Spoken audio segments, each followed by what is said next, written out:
Hello, welcome to part five. We're up to part five already, and most of his head is done. So, paint along with Rob. That's what you're here for. This is what we're getting. So, paint along with Rob, with me, Rob, and Malcolm. Hello. Asking questions. Right. So, from last time, I painted the other half of his helmet, and I made a couple of other little tweaks along the way. So I noticed that on a couple of references, arguably this band around the front of the helmet is actually a padded leather bit, which I guess is to bump into things, but it's kind of molded quite flat. So I kind of gave it a little bit more of a highlight on half of it, giving it a little bit more depth, artificially trying to make that depth. So that's one thing I tried to do. I could possibly do more, but I probably won't. And while I was doing stuff, I was getting carried away, and I'm going to do a little bit more of it tonight, which is we've got some press studs on these things, and this the actual inside here is the headphone itself. So that's a portion of it which is visible inside the earpiece. So first things first, I'm just going to finish off a couple of little details. So there's this strap here and this one and its symmetrical buddy over here on both sides. This is a elastic. Yeah. As I've said before, these things are quite complex. There's quite a lot going on. There's all sorts of little details. There are different materials, so we've got the leather, the actual dome itself, and some of these straps that are painted leather, but because they're moved around a lot, if you look at examples, they've got quite a lot of cracking, and you can see that they're actually leather underneath. I would probably guess that they're kind of stiff metal covered with leather, so it could pivot about this stud point at the top. And then you'll get other bit straps that aren't leather. This one here looks like elastic with some 3 different bits you can pin and tighten, I guess. And one over here, this is a bit of the cabling. But yeah, the main thing is just to do a little bit of detailing on the back of the helmet on those straps, and show you how I go about doing things like the press studs, because there's a few knocking around. And then I'm going to do some initial work on the jacket and the collar. And then probably go back another time when I work out a way to do the neck details. So, because that's quite complex, you've got the throat mic in there and cabling coming down, but it's quite hard to work out whether that's just all neck, bare neck, which would be quite surprising because he's probably going to have a jumper or a shirt or something on under there, but the sculpting doesn't seem to include that. So you could probably get away, and I would probably get away with painting it some olive colour to represent a t-shirt or something, his neck, rather than trying to make it look like there's flesh tone going all the way down there. But you're free to interpret it as you like. It would be neck, wouldn't it? Because it's a throat mic. I guess you couldn't have that on top of a shirt. You probably could. It might muffle it a little bit, but yeah, I've got a neck going down to it, so it's on. So the t-shirt or whatever it might be could be on the lower portion. Yeah, it is. But I'm not going to worry too much about that, to be fair. Right, so where am I? I think I'm zoomed in. Open to interpretation. I think that's, yeah. Sometimes some models are very clearly defined as to what things are, and sometimes they're not. So, yeah. So, yeah, I've got some of the colours from before. This is dark green that was the base of everything last time, where I'd added, I think it was olive base, and a bit of light green were there as well. So, but I'm not using olive base this time. Here I've got canvas tone and the dark green, and I'm going to mix those together. Which is the canvas tone? The AK one? It is an AK one, which in theory is similar to Khaki, It's Right. but the model colour khaki is a bit paler. So, but because it's being mixed with green, it's not a critical thing. So this is going to be the Velcro strap portion of it, as a starting point. So the idea being, I'm going to paint, because it's a Velcro, I'm going to do it a little bit more khaki coloured, so more of a canvas tone in it, because I want to, for the sake of this guy, make it look a little bit noticeably different. Although they're all much of a muchness in tone anyway. Mm-hmm. And we briefly spoke off air about the colour of the holes, and you're going to leave it black, or Yeah, I'm not going to, because I've got a photograph where some of it, I'm looking at the photograph now.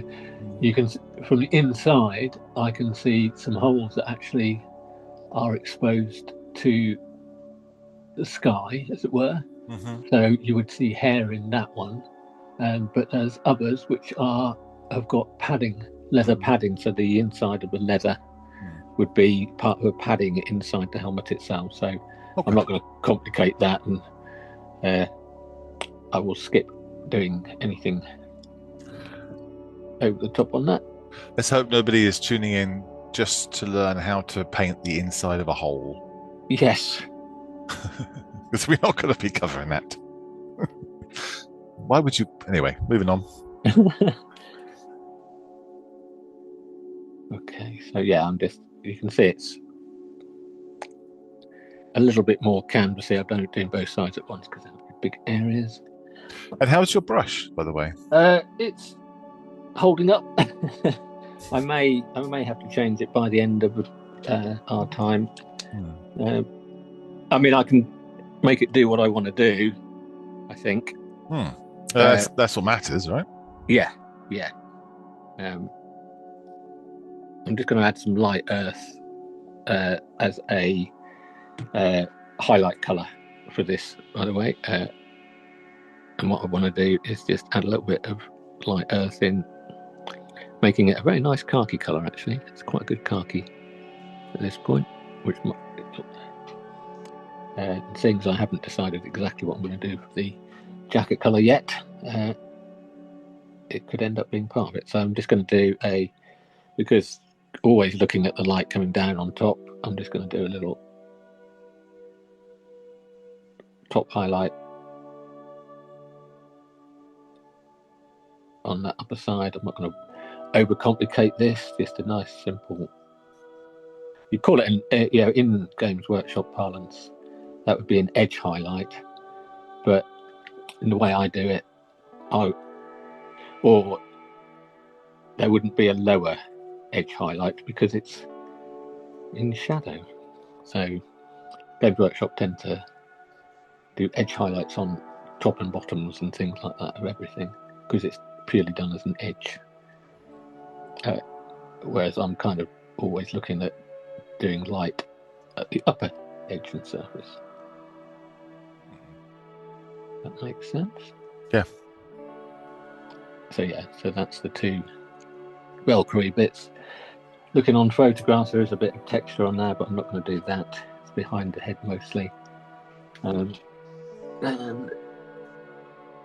actually, that I might actually just do a little bit more improvisation here. So one of the nice things, the photo I'm looking at, the end of this Velcro part, this square, which has got the studs in it, is much more of a khaki colour than the Velcro. The Velcro is a bit more greeny. So for this, I'm going to do some of the light earth and the canvas tone itself, and paint that feature very quickly, just to There's no, I'm kind of guesstimating it because I'm unloading the brush on this ear bit of card. Still going strong from the start of it. Yeah. That might come out a bit light initially. But one of the nice, it's one of those miniatures where, as I said before, I think a bit, it's got the potential to be quite boring in terms of there's not a lot happening, but there is a lot going on in something like a helmet like this. There's a lot of little details, a lot of colour variations, and by making a little bit of effort. But you, like I say, you wouldn't do necessarily if you're just doing a whole wad of tank, 4 tank crewmen in a turret, but on a single piece, it's worth making that bit of effort, I think. Yeah. Because when somebody comes to look at this, their eyes are going to bounce around those little details, and they'll pick them out as they go. Just to illustrate that square bit there, I got a little bit of paint back on the Velcro bit, so I'm just going back over with this nice thing about the wet palette. That paint is still on the wet palette, so I'm able to pick that up and correct it and tidy it up as I go. So, right. So, yeah, I'm going to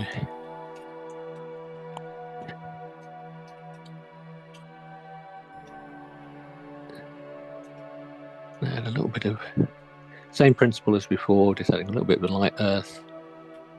I'm just going to do an edge highlight at the upper edge. That piece actually has got sculpted in quite a noticeable little edge seam around it, you may notice. So I'm going to not do bottom edge, but I'm going to do the top edge, front edge, and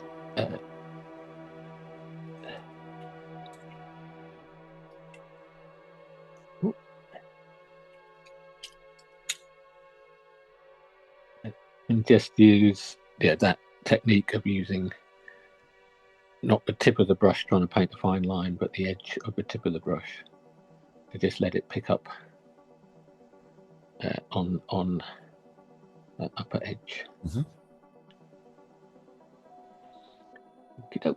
One thing I was going to ask about, I see you cleaning your water there. I know we talked about it being regular tap water, but do you change that every time you sit down? No.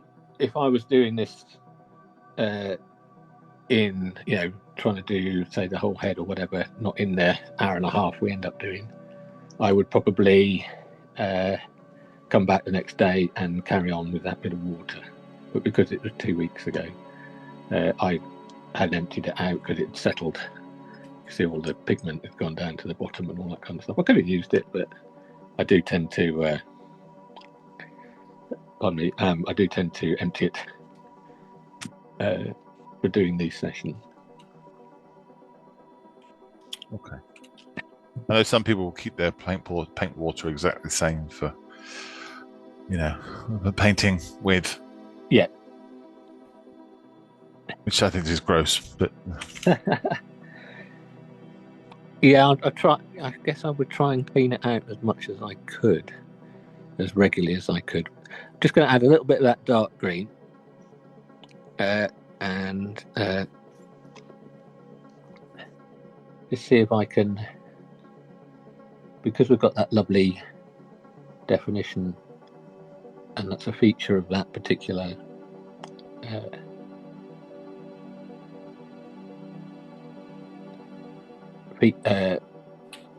thing. Got that nice boxy lip to it. I've just done a little dark green line underneath and underneath the edge highlight at the top and above the studs. So it's not very dark, but it's just enough to separate it out. I'm also going to use that same thing just to. It's very thin as well, that one, isn't it? Yeah. Yeah, you're almost doing a mini wash, or not almost a pin wash in something like that. It's not quite a pin wash, but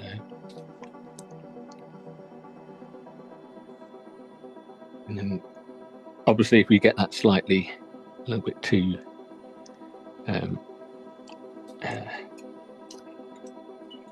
out of control and it floods a little bit too much, you can go back and touch the top of it again with that highlight colour just to frame it out again. So there's a slight iteration, as it were.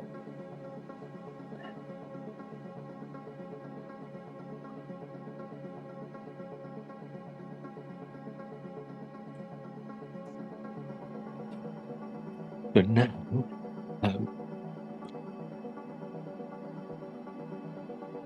oh, and then I think, yeah, so it's a similar colour for those two straps coming down at the top. They don't look leather. Again, I think they're kind of a canvas. These two straps are a canvas. I'm trying to point at the my screen, which wouldn't help anyone. Yeah, these are just canvassy colour, so I'm going to do them a similar colour to the Velcro bit. So they're just slightly off green compared to the original colour, and more canvassy in tone. Hence the canvas tone.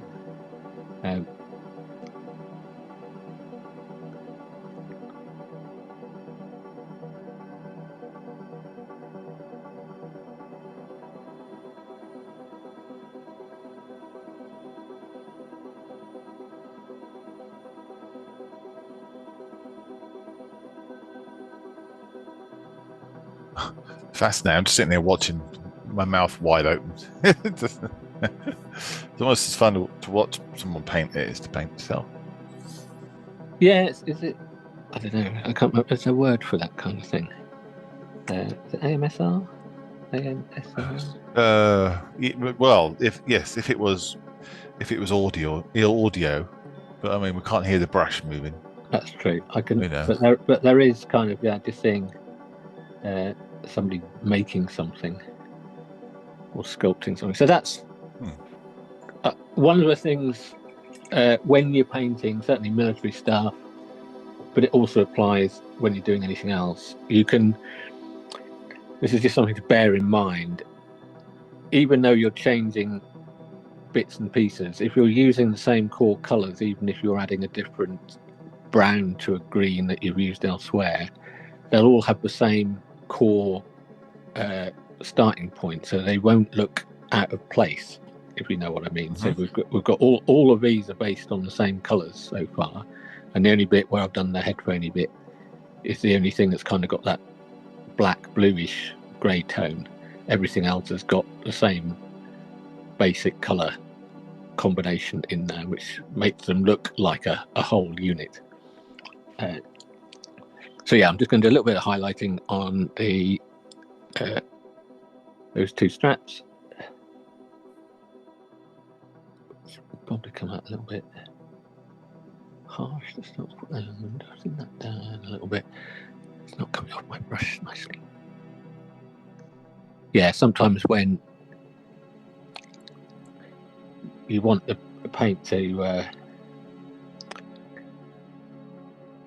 easily flow off a brush, and if you look as well, yeah, this is me just talking out my subconscious. This has got a slight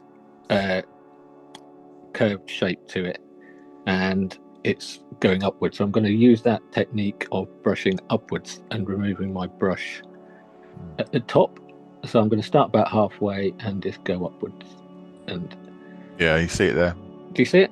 Yeah, little blob. So I'm going to start halfway and go upwards. A little blob. That's a technical term. Yes, the blob at the top. Yeah. So we've got a highlight, and it's kind of almost edge highlighting, but it's just created that brighter portion at the top. Yeah. I'm not going to worry about doing a darker portion at the bottom. It doesn't necessarily need a shadow. It just has got that shape to it. I might do a little bit more this time, starting 3/4 of the way up. So just doing that on the upper portion. So that is kind of the fundamental of layering. So you do one, you got the green, then a highlight, which is thin, so you're going to have most of it appearing at the top, and then you're painting on less. So it's three brush strokes, I think, effectively done. Yeah. Done that, leaving the highlight at the top and a gradation down to the bottom. Beautiful. Beautiful head straps. Is surprisingly effective. So that's added a bit of shape and difference and colour on there. So now I'm going to do the press studs. Dun, dun, dun. So for this, what colour are they? Yeah, well, a bit of the black, which is boring. Black is always boring, but you can highlight black with, or start off with blacks and a bit of blue in there, and it will make it a bit more interesting. I'm going to take advantage of black being a shadowy kind or a very dark colour, and I've got 3 colours on here. Black and then at the top. I've got this one, my favourite lead grey. It's got a bit of a blue tint to it, which is at the bottom. And I've also got some blue grey on there, which could easily be ivory, could be white. You just use less of it for the highlight portion. If we've got white, it doesn't need the blue. If we've got something like lead grey that's got the blue tone in it. So why are you choosing blue? Is it just a random, or is there are they bluish? Well, okay. So black is a colour that in theory absorbs everything, but these are kind of glossy little black studs. So we're going to be using a reflection of. It just adds a nice reflection colour tone, which you could argue could be a sky. Oh, okay, yes. But it's not intending to be sky. I'm not in any way, shape, or form. It also is a nice contrast to the green of the helmet. Okay, yeah. So, but initially, this is just. Does it match his eyes? Yeah. I can't remember what I did. No, I think I did brown eyes for this. Oh, wow, interesting. Such a long time ago now. Right, I'm going to use black, pure black on its own at this point, just to, and this can be quite tricky sometimes, to start all the little press studs, tip of the brush. I have to put a chapter heading in for this video, being painting press studs. Painting press studs. So yeah, so we've got that. Would they, because they're painted, I guess they'd be chipped. Are you going to add any chipping later when we talk about weathering and things like that? I'm going to do some kind of battering of the helmet later. I think I mentioned last time, I think I like to kind of do all that. Battering and a bit of dirt, maybe. I like to do that all at the same time to keep it together, as it were. Keep it unified. Yeah. Some bits will get, the helmet they're going to get, although I'm not painting the helmet to be immaculate, as it were, I'm not painting it properly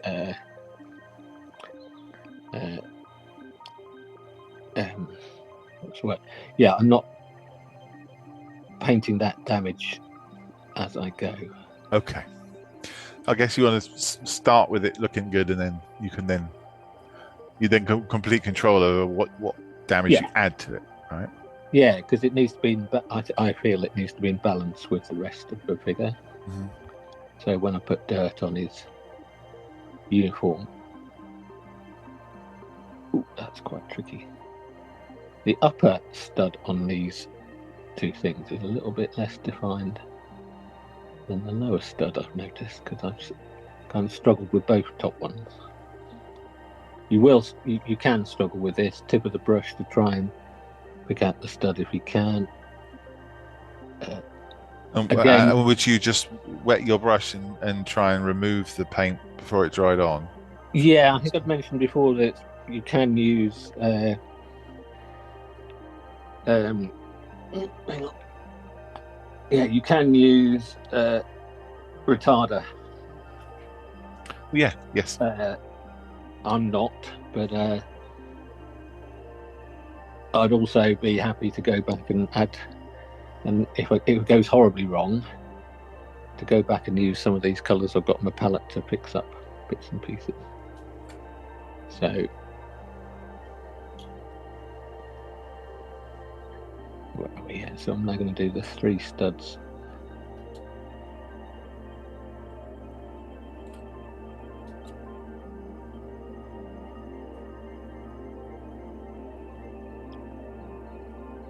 Which are surprisingly stressful to do.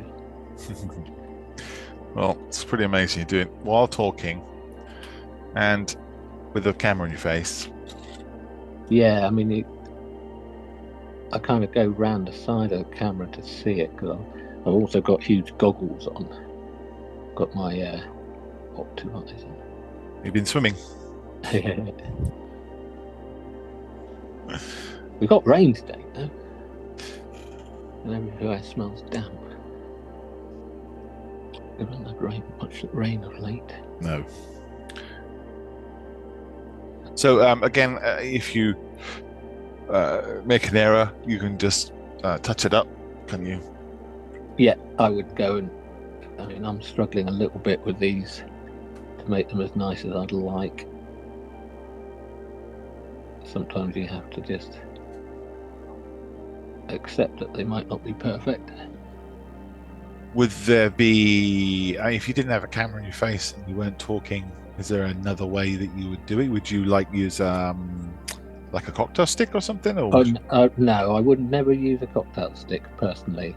Okay. I find I have no control over paint amounts in the cocktail stick. Mm-hmm. But not too bad. But I might use a different brush. I might use a slightly smaller brush. This one, the tip of this is a little bit... It's got a tip, but there's a few rogue hairs knocking around and it doesn't kind of hold itself very well. But I'm doing what I need to do. Sorry. But you can see already, just adding those 3 dots to it, makes it look kind of cool. Yeah. It's got that character to it again. Yep.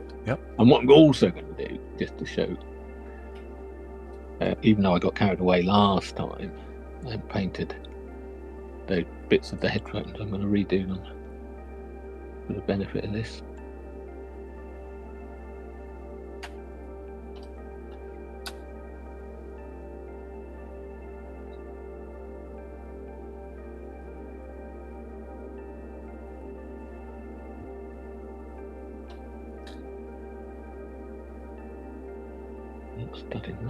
Studying side there. Oh, you just noticed you're doing both sides again?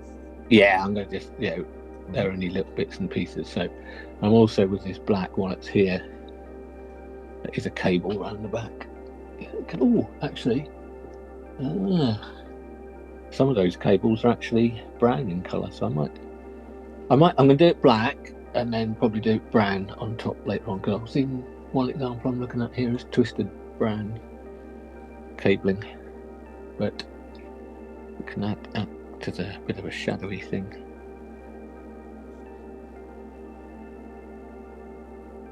So for something like this, I will have slightly thinner paint and carefully run along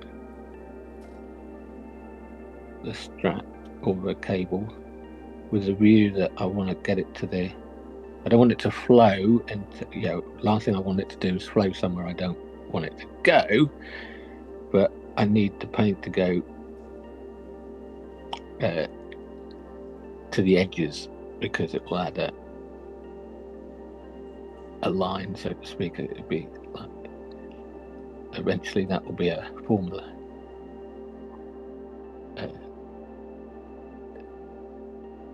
The edge, as it were, there. Yeah. Because you could paint it brown and then paint a black line above and below it. But it's usually easier to paint something like this dark and then paint just the brown of the cable itself. Anyway, so that's just kind of a starting point there. Right, so now I'm going to take just the lead grey on its own. I'm now going to repeat the process, but just do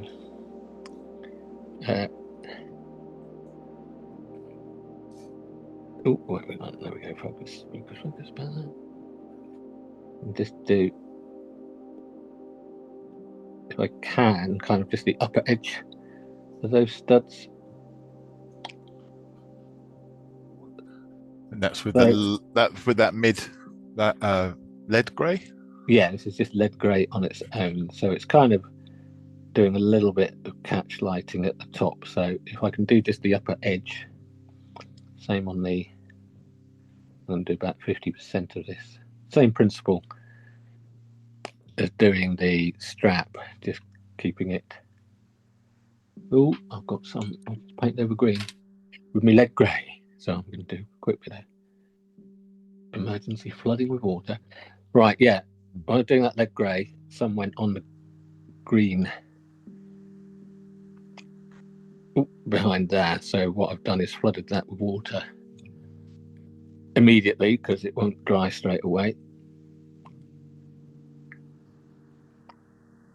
And it's damp at the moment, but I've got rid of that grey from the green of the headphone. Right. So get some colour on the brush again.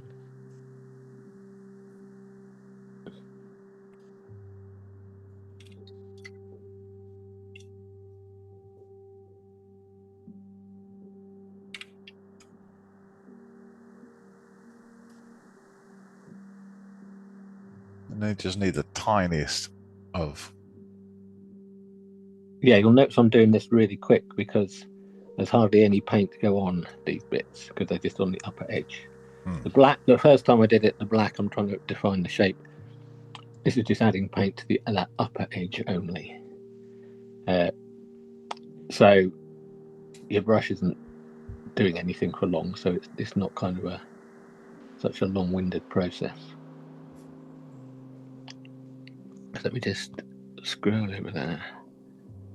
Let me see.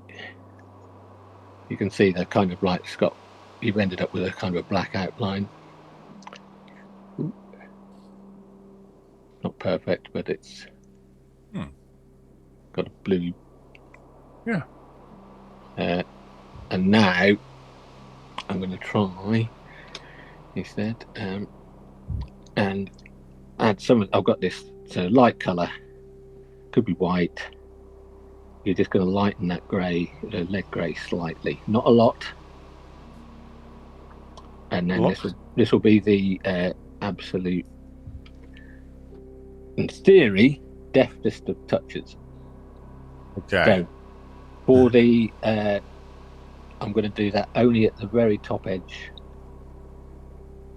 of the black headphone. I'll duplicate it on the other side.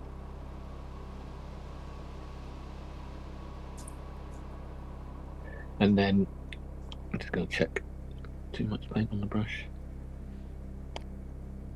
And then see if I can just about do it on a sole dip at the top of each of those studs.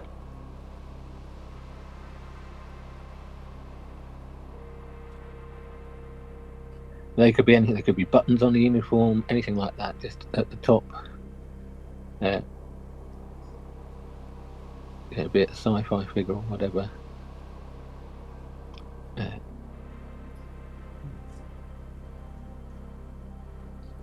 these are little tiny dots.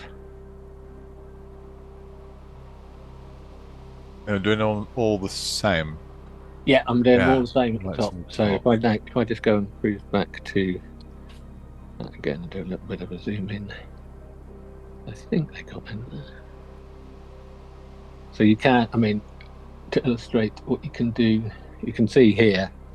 Okay, that it's got a little bit. You can see the paintbrush marks on the headphone bit. Oh, keep still.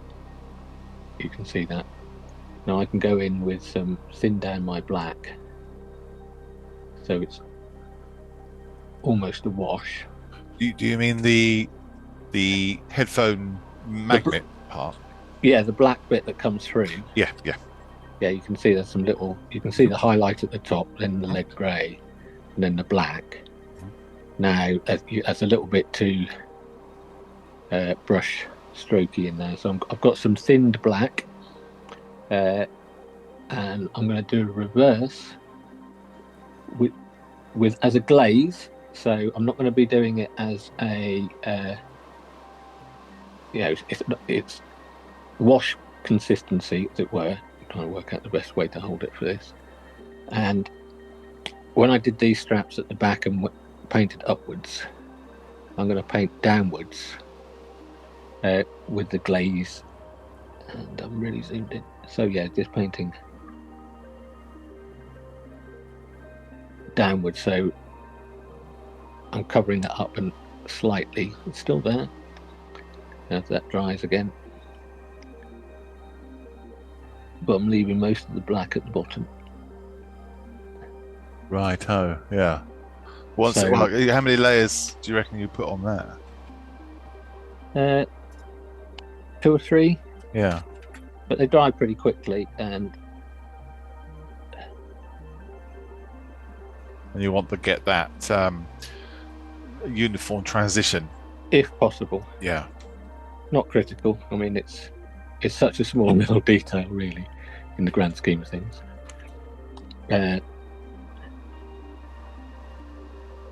Because I guess they would just be discs, wouldn't they? They're not Yeah. spheres. I've got some examples I've seen that have got actually some printed. I mean, they're Baker. They could be Bakelite or something like that. I don't know. Probably Bakelite when I think about it. You can see that's already that side there. Has reduced that. It's still down slightly, but the main highlight is where I want it. Oh yeah. And that took a couple. That was it. Yeah. What I might do. I mean, we are looking pretty blooming close at this. Yes. So,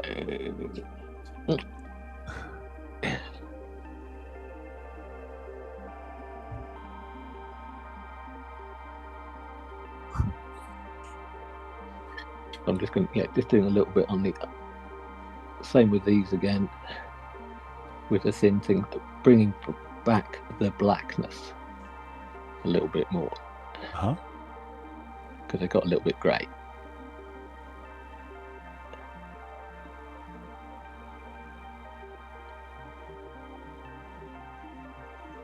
Amazing when you're that close. It's yeah. You can really see the accuracy when you're that close, you know. And I'm holding my breath. It's okay. I'm going to zoom out now. Please don't pass out, Rob.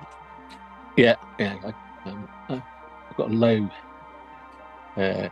resting heart rate at the best of times. So. Well, speaking of low resting heart rates, we're going to have to come up to a break soon. So yeah, well, what I'm going to do, I'm just with this thin black while I'm here. I'm just going to add a little bit of a lining, as it were, edging on this strap that goes down there. Just in that to add a bit of separation and shadow, which is because the paint is quite thin still. You've got it will mostly go where you want it, and it just adds that little bit of depth. There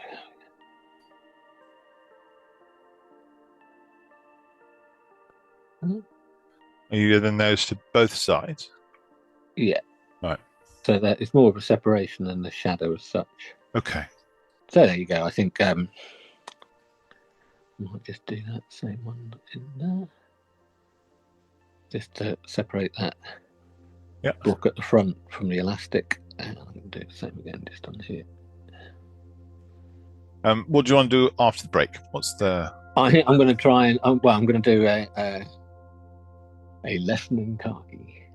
Oh, right. So we're going to start putting some blocking in, some early blocking, because we've got a big area of jacket to start doing, basically. And it's kind of, I don't know how well that will go. I think there's an element of my, because I've been this will be an interesting test, because I've been I'm holding it like that most of the time, right? But I do use my fingers around here, so I've probably deposited a bit of finger grease on bits and on what is already quite shiny. So it'll be interesting to see how the paint goes on.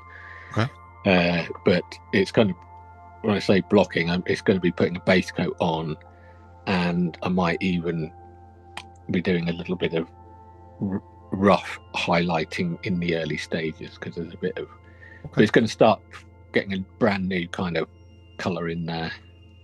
Cool. We'll do that after the break then. Yep, time for a break. There we go. Hello, welcome back. Right, for now, unless I go back and go, I don't like that, I'm going to move on from the helmet and head and start doing some of his tanker's jacket or winter jacket. This is an item of clothing which has a kind of a khaki brown colour as opposed to a green colour, compared, if you compared it to his helmet. And I think I've mentioned before, I painted this several times, this item of clothing several times, and they've all been slight variations. But what I did want to just demonstrate, at the moment I've got here, this is canvas tone, and next to it is some field drab, and canvas tone, and they are very similar in colour. Yes. When I had done this before, I have used field drab and khaki from Vallejo, and they're a little bit more different. Okay. Maybe because the khaki's got a bit more of a grey tone to it, I think.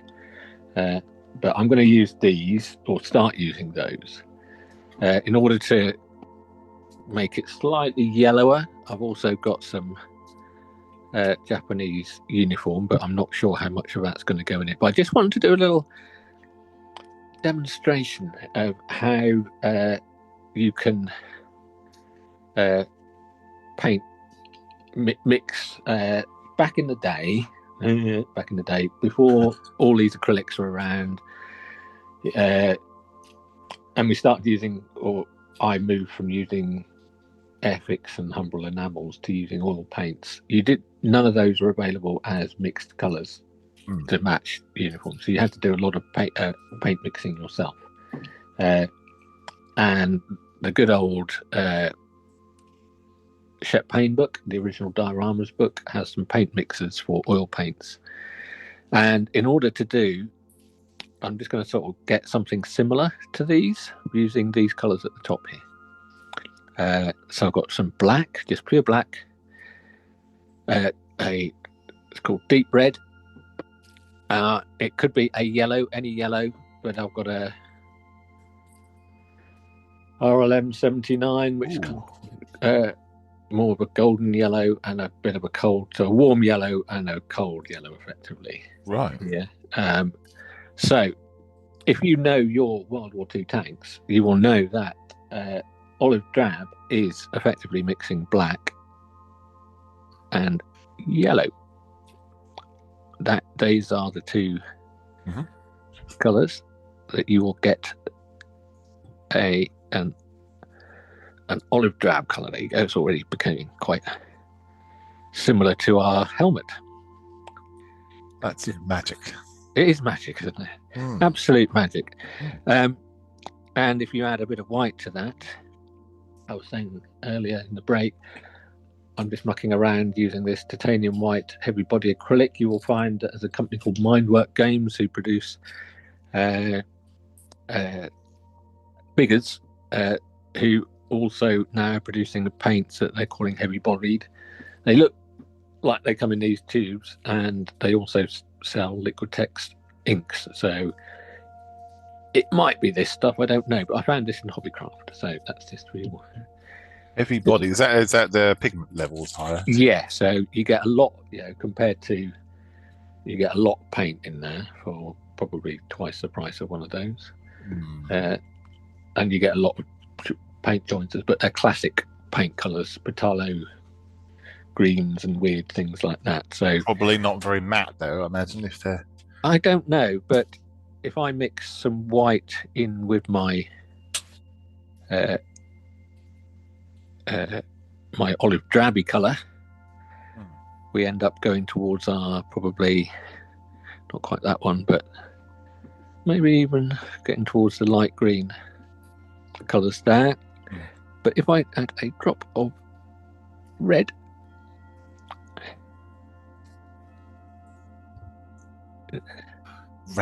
it's going crazy. It's not quite going that colour, but it is still, maybe even a little bit black in there. But khaki. But we've got very much a khaki colour. And a bit more white. So it's kind of illustrating the kind of colours we can get just by using, I haven't used that chrome yellow at all, but it's certainly getting close to this one down here, just by using almost primary colours, black and white plus others. And you could probably paint it quite nicely in that, quite happily. So that's just illustrating, and that's as old as the hills. That colour mix to get that colour is from a book over 40 years old. People don't do it though, do they? No. People don't know it. It can be fun to do, and obviously you might not get that exact colour tomorrow if you had to start again, which is another good reason to use a pre-mixed one of these. So anyway, there you go. So now I'm going to ignore all that, but I thought it was an interesting aside. I'm just going to add, don't need to mix these two. What did I say they were? They were field drab and canvas tone, and a touch of the yellow. So that's quite, I'm checking my reference to the side of me here. I'm not sure I really 100% like that. I might just add a splash. The irony here, of course, is I'm going to use, I think all these colours for this were in my notes at the beginning. I did check that I'm going to use them, and I have used when I've done this before. Don't be a git on camera. Come out. That's when you're not ready. Come on.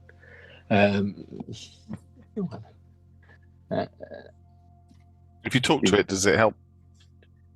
Well, unfortunately, I have got some wire knocking around for just such an emergency. So when you haven't painted still being a git.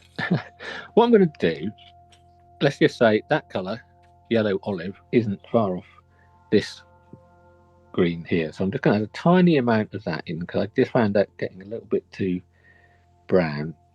Okay. So I've now got a base colour. So, right. Goggles on. So now I'm just going to start blocking in and see, I don't even know what this will end up drying like. So I'm not going to do the collar, because the collar is a distinct brown colour. and I'm not worrying too much about coverage at this point. Be more than one coat going on.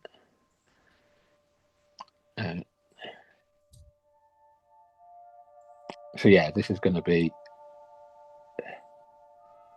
kind of, well, this is the classic watching paint dry. So as long as if you were enjoying watching somebody just paint stuff, then this is somebody just painting stuff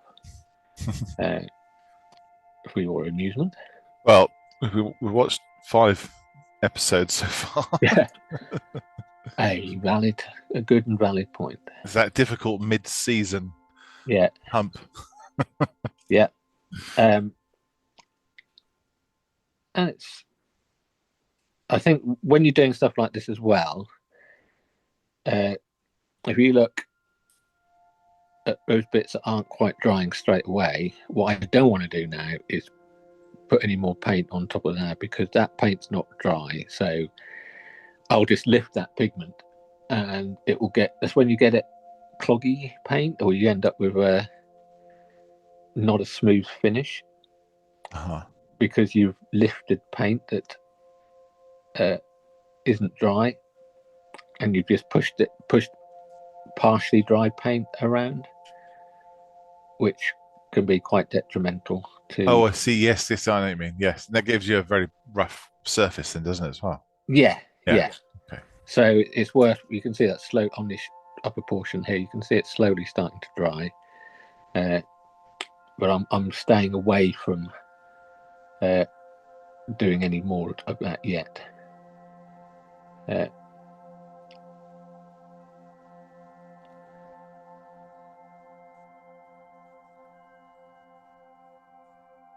it will, it's got that look, that different khaki colour compared to the olives and greens in the helmet. Mm-hmm.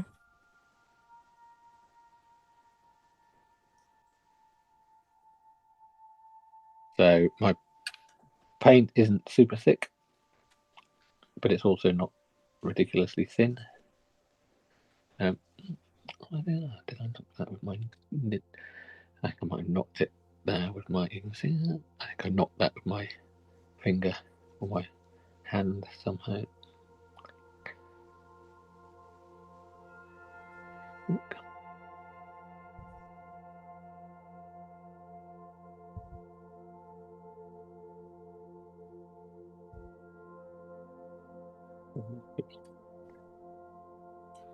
It's still very thin, or not as thin as your usual, it looks like. Yeah, I think for the starting point, it's quite nice to just get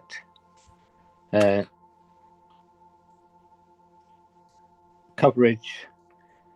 The really thin stuff will happen once we get this down in a nice colour, a nice layer. So I'm now going to do, I could be doing the bottom. I'm just going to start doing the upper portion, second coat, and you'll start seeing how strong that colour will start coming through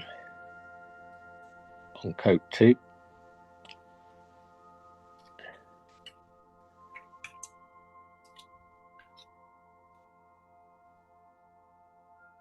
Quite bright at the moment. It will dry a bit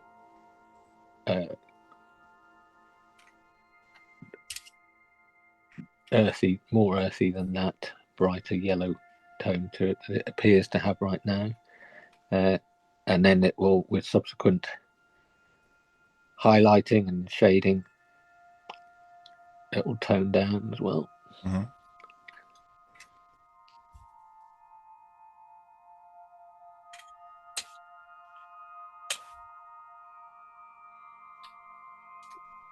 So yeah, just simple, straightforward brush strokes.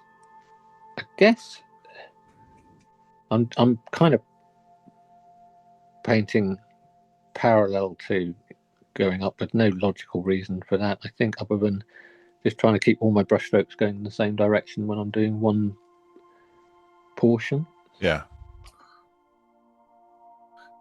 Is that just so that you don't end up pulling paint off? Yeah, it's trying to do one quick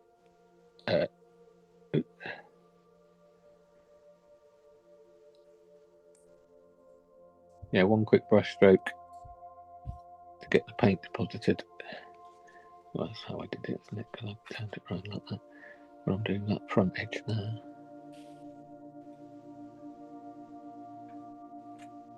If you find you create little bubbles when you do this, which isn't impossible, just go to the bubble and brush over it. If you get lots of bubbles, it probably means your paint is slightly too thin. Oh, so is that bubbling from? What would that be from? Probably hitting a surface detail. Oh, yeah, right. And creating a little bubble as you go. Yeah. So AD wants to know whether it'd be worth using a much bigger brush for areas like that. Yeah, you could quite easily do that. Sometimes, I mean, where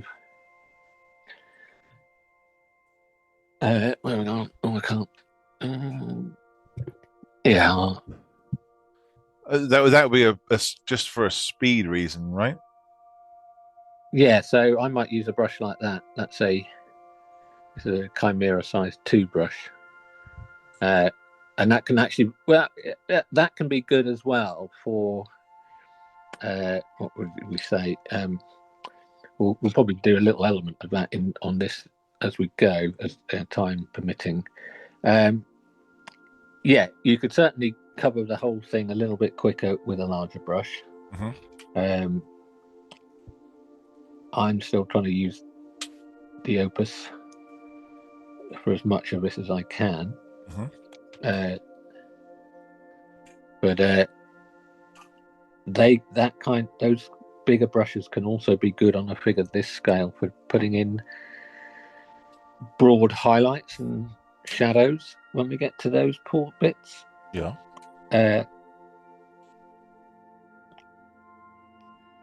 Which I will hopefully be able to demonstrate as we go.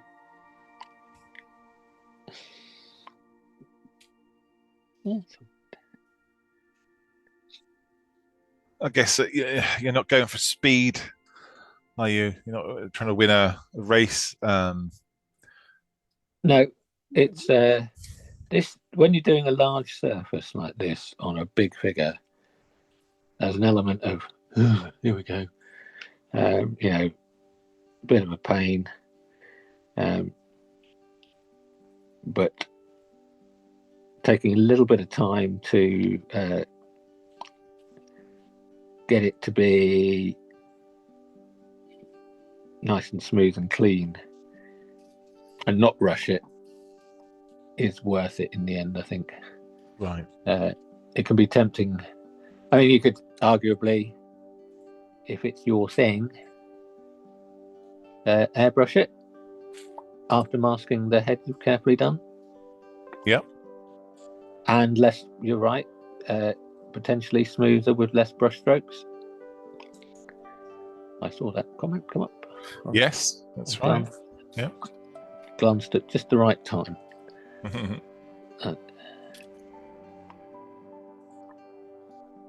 Get your roller out then, AD.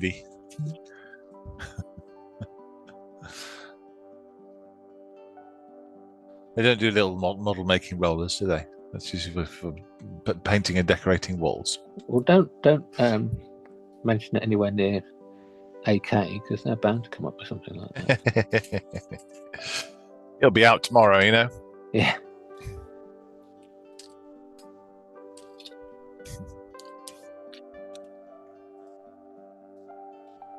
Yeah. When you're doing, certainly when you're painting around all those cables at the front, paint parallel to the cables. Otherwise, you're just going to damage the brush as you're trying to paint across the cables. Yeah. Little things like that might not always be obvious, but maybe they are obvious, and I don't need to say it, but I've said it because it's quite useful. You're not worried about getting that colour on anything else then? Because I'm working outwards, so to speak, so there's not much risk of getting this colour on anything because I've done the helmet's at the top. I'm not going anywhere near that. And I will be, when you get to going over straps and things, I've got it's on straps and whatnot, but it doesn't matter because they will be dealt with in time.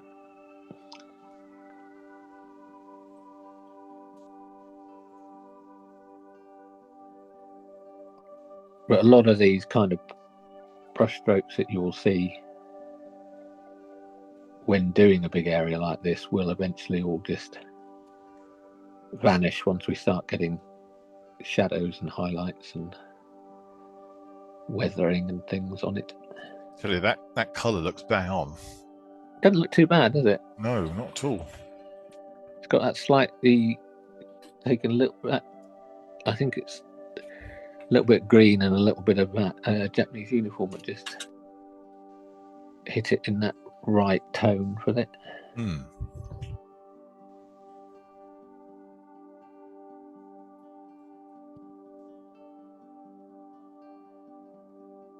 So I know that we talked about, I think it was not the last session, the session previous, we talked about an artist, a figure painter that isn't worried about brushstrokes. Oh yeah, in fact, there's an entire movement. People are not worried about brushstrokes. There's a hashtag, isn't there? Do you sit in that camp? I've never been. I think there's been a tendency. No, I lean more towards that camp than I do to the super smooth. The super smooth guys are the technical excellence guys who probably more lean towards a golden demon kind of competition, where that perfection is what the judges are looking for a golden demon winning entry. They are looking for incredibly smooth, clean, technically perfect painted pieces. Because I do a lot of military stuff, I think that slight rough around the edge element adds to the rawness of a military subject, as it were. So if it's not perfect, you could easily explain it away because of the subject matter looking a little bit. You could just say, "Oh, it's just dirty there," or whatever. So it doesn't matter if it's not perfect. So I'd like it to be as clean or realistic as possible. But I don't worry about it being technically perfect, so super smooth. So I have tried recently with something like some stuff I've done of late being a little bit, I don't know what's the word, looser, I think is what people say. Yeah, and I think because of timing as well, wasn't it something you had to do quickly? Monty, I did quite quickly Montgomery bust. Yes, last year. Yeah, and I did it really quickly for me, and it was probably one of the best things I've painted. But I was quite rough in the way I did it. I kind of I'll probably do elements of that here in terms of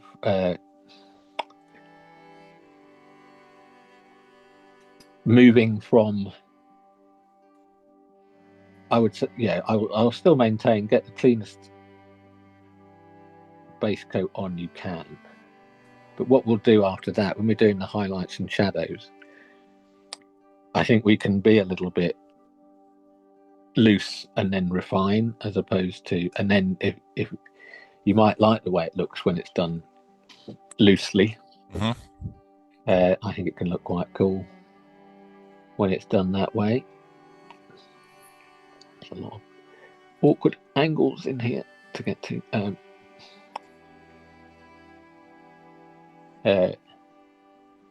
So yeah, it's really taken shape all of a sudden, isn't it? Yeah. Just by getting even without it being a perfectly clean Yes. finish, it still really does look like a tank commander now. But you can see it's still dodgy in terms of coverage. I'd still like to get that. Would you make sure that it's completely covered with your base coat before you put any highlights on?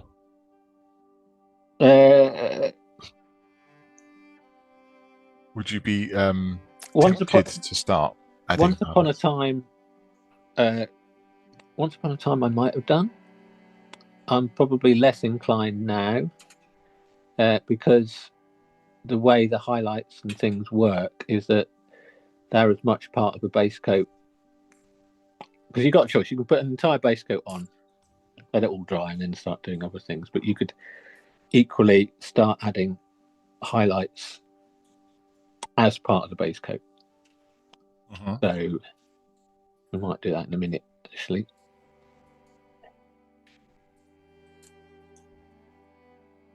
I'm just... Oh, it's an awkward angle in there.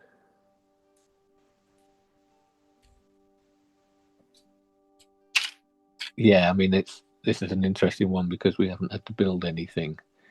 And when you're building a model, adding arms or whatever, I might have a tendency to leave a part off.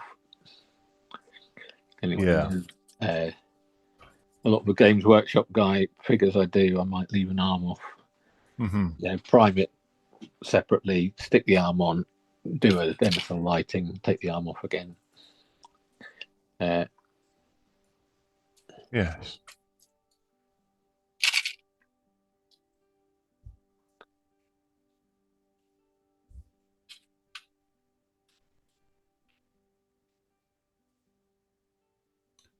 You made any thoughts about I know it's a bit early, but you made any thoughts about the base? What you're going to mount it on? Nope. Okay. No. Something brown to match his eyes, perhaps? No, it'll probably be something simple and black. Okay. I bought some bases from Taro Model Maker. Taro. James Taro. The resin ones? Yeah. Oh, okay. I bought... the ones that Alan 13 used? Possibly. Yeah. So this is a little resin one. That's for a gaming piece you could put, or a Warhammer thing. But I always put my Warhammer models on because I'm not gaming. They always, even if they're on a gaming base, they'll get mounted on I tend to blue tack them on that and then switch them around, have a few of those on the go and migrate them onto something else in time. That's most of it. Right, so I have got most of this done, and arguably I'm just going to illustrate what we were talking about before in terms of highlights and base coats and things. Let me just find side views.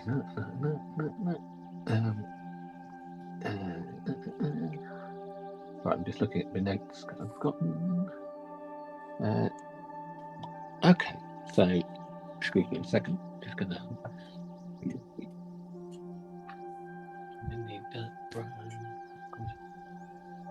Take your time, Rob. Yeah, it's not recording or anything. Don't you worry. No, I just suddenly had a overlooked one colour. I'm going to do just a little bit of a shadow. I've got some of that. Suddenly that's not coming. I should go through every colour beforehand. And there we go. Some black, brown black. I'm not going to use a lot of. And I'm going to take more of that drab, of the field drab, which is slightly darker of these, and take some of this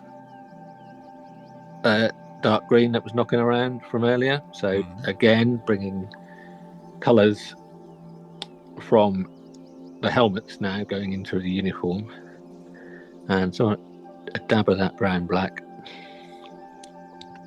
So I've got slightly darker colour. It's not. Oh, that's a bit more. Yeah. So a bit more of that. So now on these lower surfaces, because we're going to have the light coming down all here, and so the lower portions of his arms that are in black there anyway, I'm going to base coat those or use a shadow colour or a start of a shadow colour, so it's darker than, but it's not dark. Okay. And I'm just going to one shade down, you say? Yeah. So even in here now, I can paint those lower portions. One thing about this figure and the sculpting is that the creases are quite broad. They're not. You don't get the little subtle creases you find on some figures. They're kind of I guess they're a legacy of it being a 3D or a digital sculpt and style of sculpting. So sometimes if I was to hand sculpt a figure like this, I'd be doing a lot more creases. Well, yeah, we're just assuming he's got a bit of a puffier jacket on. Yeah, but you can see there now I've got base coat on that side, but not on that side. But that's kind of a slightly darker brown colour acting as a shadow.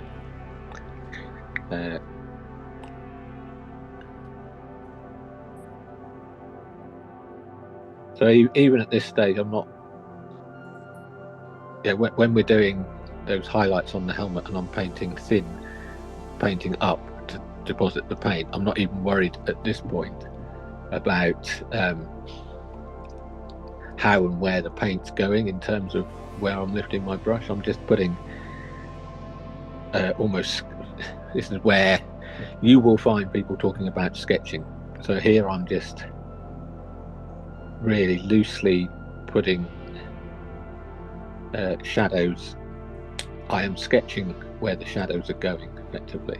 Yeah, that's the terminology you will hear used. Sometimes people will post a picture and say, "This is my sketch of a figure of what I'm doing," and it will be quite rough and ready. I mean, even there you can see on that back part of the arm there, just beneath where the brush is, where I take the brush away, that's where I put that darker tone in, and that's in the lower portion in the shadow zone. And I can always come back with this and start, painting more of that in, and thin that down and start painting slightly over that darker tone. We'll go quite dark eventually to really separate the lower portion of his arm in here, but at this point I'm just putting in areas where, because we'll be doing glazes and the like,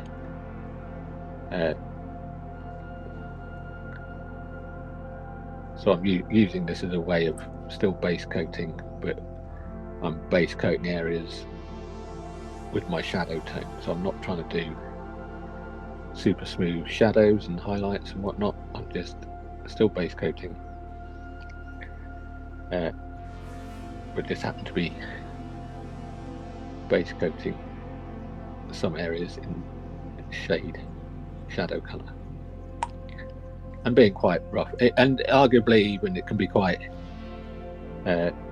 cool to do the lower portion darker anyway, because the whole top is going to be in more light than the bottom portion. One thing I've done before, and I don't know if it's a technique other people have done, but I look at it from underneath and then just paint those parts that I can see, just like a reverse zenith, I suppose. Yeah,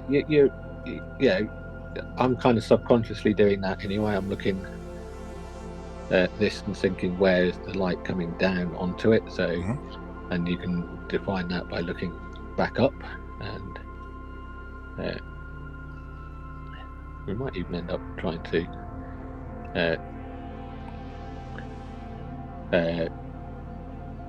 add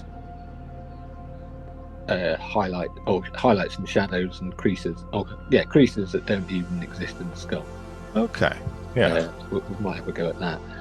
Would you attempt a texture on that, or is it no? Okay. No, I think. Well, the jacket itself, when you look at it, even close up, there's hardly any texture on it at all, even if you were stood right next to it. Oh yeah. You could add. I'm not a fan of textures when you can't see them. I think that some companies try and put texture on items of clothing in their sculpts, and they're probably more so in some of the digital sculpts we see now. I think because they think that's something a computer can do, they should try and do it. And unfortunately, it can look artificial and way over scale. It's we are still talking about something that's still 1/16 of scale. So you don't want the bits where you don't want to add those textures in. Plus, you could potentially be here for a year and a day. Yes, there's only a certain amount of space that YouTube have. Yeah. When we're on episode 429, highlighting the 300th thread. Yes. Someone will watch it. Yeah.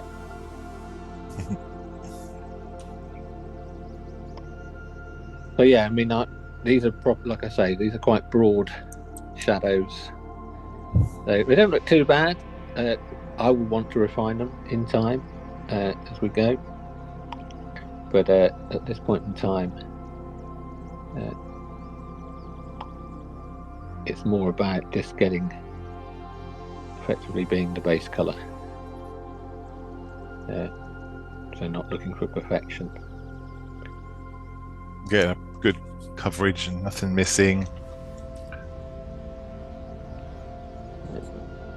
So that was just adding a bit of, and like I say, bear in mind as well that dirty shadow colour is, pardon me,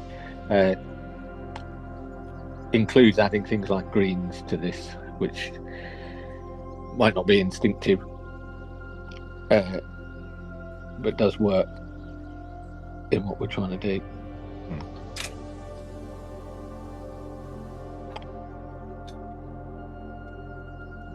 Oh, sorry.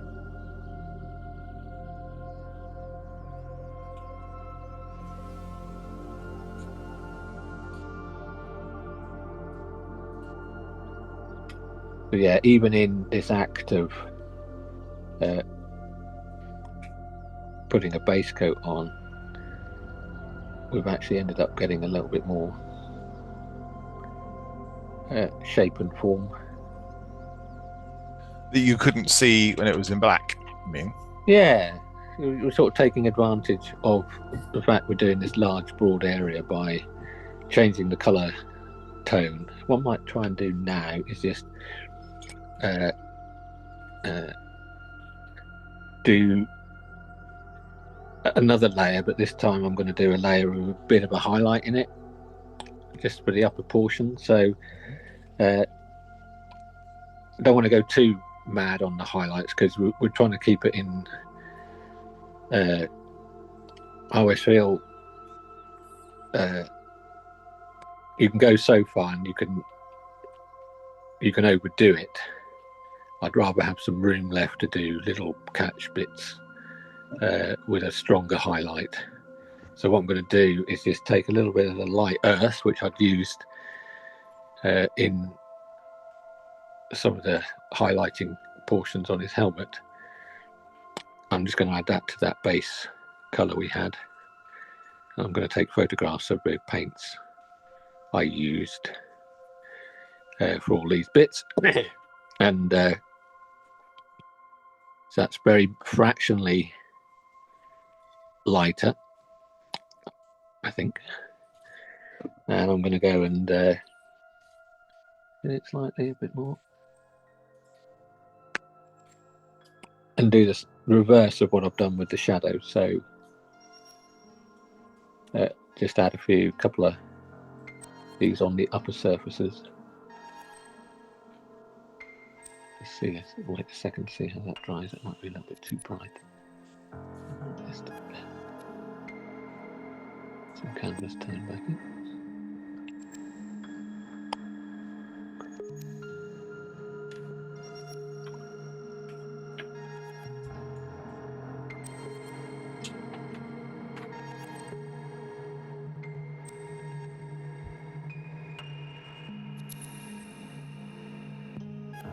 But yeah, the upper portion of his arms where they're bent are going to be catching the light quite strongly because it's almost parallel to the light source. So is the top of the arms, top of the forearms, shoulders. Yeah. Wrists, I suppose, where it kind of curves round. It'll be highlighted at the back of the wrist. There'll be a little bit in here. Oh, sorry, in there. Yeah. Like I say, this is a sketch still, so blending isn't really of a concern right now. Just getting still effectively base coating. Well, is this the kind of point where you would start to think about where other creases might be that you'd want to add? Not quite yet. You can also see that there's some sculpted in seams that I'm kind of taking a highlight up to. Oh, right, yes. That where the label and the collar are as well at the back of the neck. Can't quite see it there, Robert. I mean, they'll end up being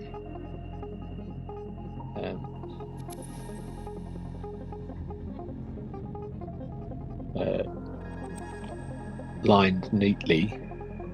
But at this point in time, I'm just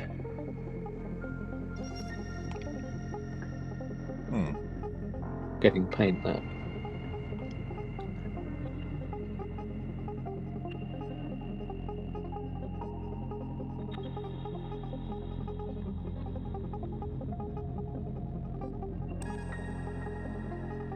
So yeah, things to bear in mind is something like that highlight, these creases here. There are equivalent creases on the back of his arm, but they're in shadow or they'll be less light. So you're not going to mirror those highlights back here because it's down in a more shadowy portion. Yeah, you'll imagine the light is coming from above. Right? Yeah, I'm always working to that principle. Yeah. Yeah. And you can kind of already see where the shadows are from just your regular light that you've got. Yeah, your desk lamp. Is that from above as well, or is that forward? Whereabouts is that in relation to what we're looking at? My light. It's pretty much, if I hold that is that's pretty much sitting.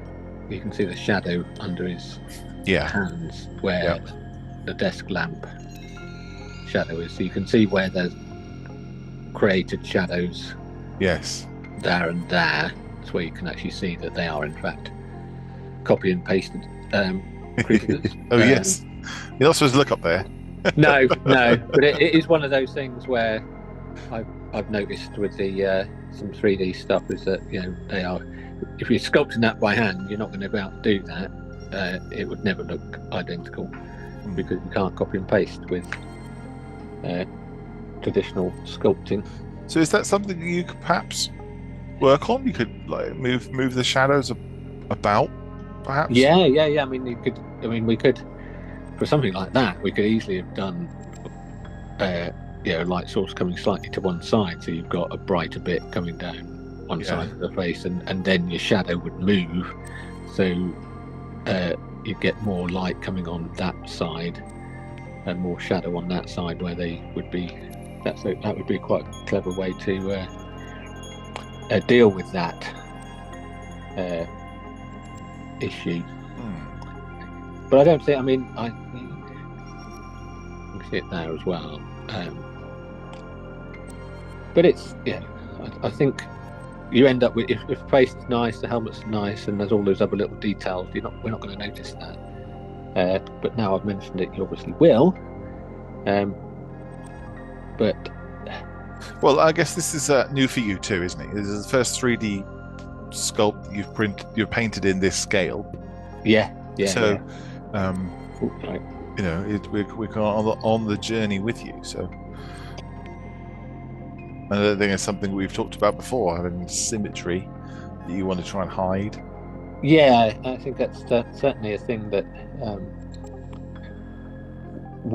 that's the thing, is that we as humans can spot symmetry quite easily, and hence I did.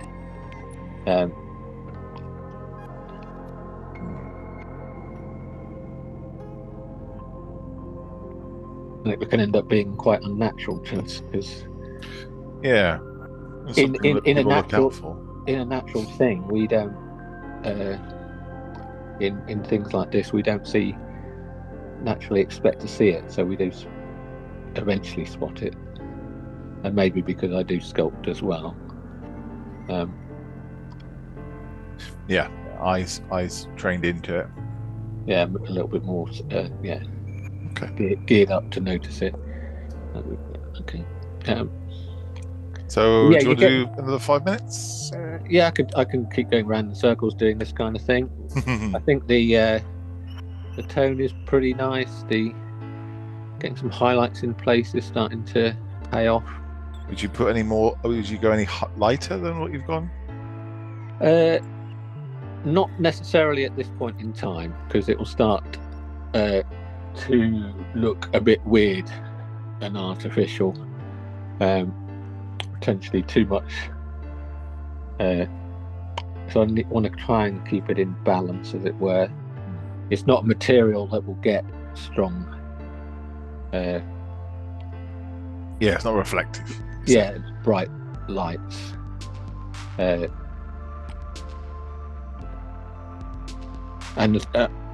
another thing is that if it was sculpted in a way to have those tight, sharp creases that you might find here in the inside of a jacket, where you get most creases. Even my aging inner elbow's got more creases than this has. You'd probably pick out some of them as being a bit brighter. And we might still be able to do that if I go through and look at photographs of these and see where those highlights or those creases can become more prevalent in a worn jacket. It's something that the quite famous modeller, some of you may be aware of him, called Bill Horan, who for years has sculpted 54mm figures with commercial heads, all unique pieces. But he will often do little tiny creases only through paint and not through sculpting. in areas of clothing. Classic ones would be at the top of a pair of trousers in that crease around the crotch area. He'll put some creases in there sculpting, but he'll also add some through paint alone. So I need to have a look at pictures to see if I can work out a way to do that on here, and that might help us create a little bit more interest in areas. But I need to, that's certainly. And then if you guys are doing it on other figures, you should be able to see how that you could do that and apply it. Yeah, well, that's the plan, isn't it? Apply these skills that you'll teach us. The cables and things that you have in the front, they get quite tricky and particular. Are you spending much time highlighting underneath there because you might have to fix it? Or I am doing no highlighting in that area. There'll probably be some shading we're in an area most of the cabling is down here. Probably bits I haven't actually got. There's a couple of bits I haven't got any paint in at all in that area. I'll have to go and rectify that off camera later on.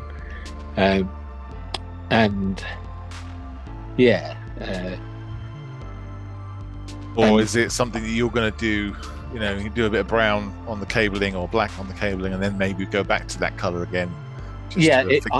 I dare say that when we're doing,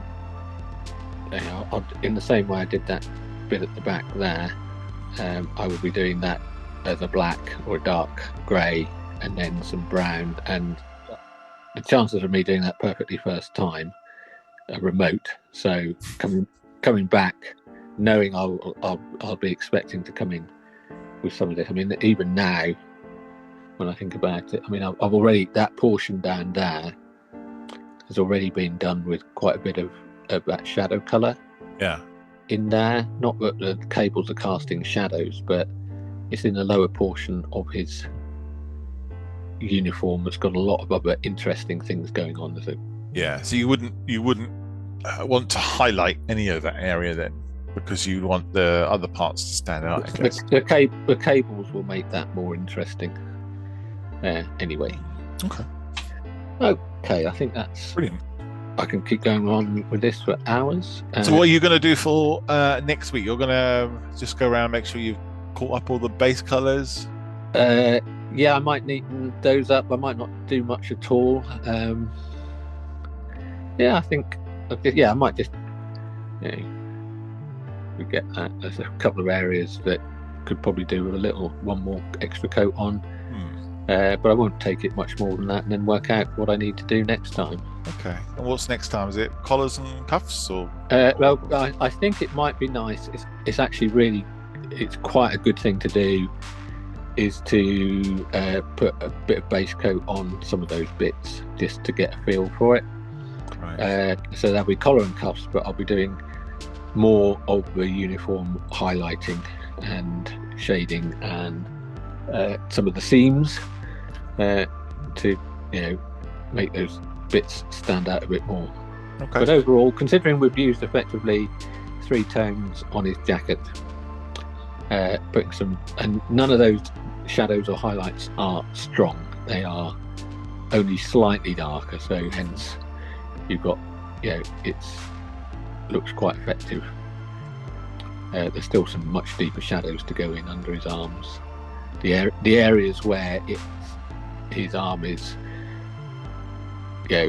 joining the body will be going almost really dark brown in there to separate out those, almost lining it. And in some of those areas, and then there'll obviously be at some point dirt and mud on him, but that's quite a progression session. He's looking brilliant, a lot more like he's supposed to. Fantastic, Rob. All right, see you next week. Okay, take care. Bye bye.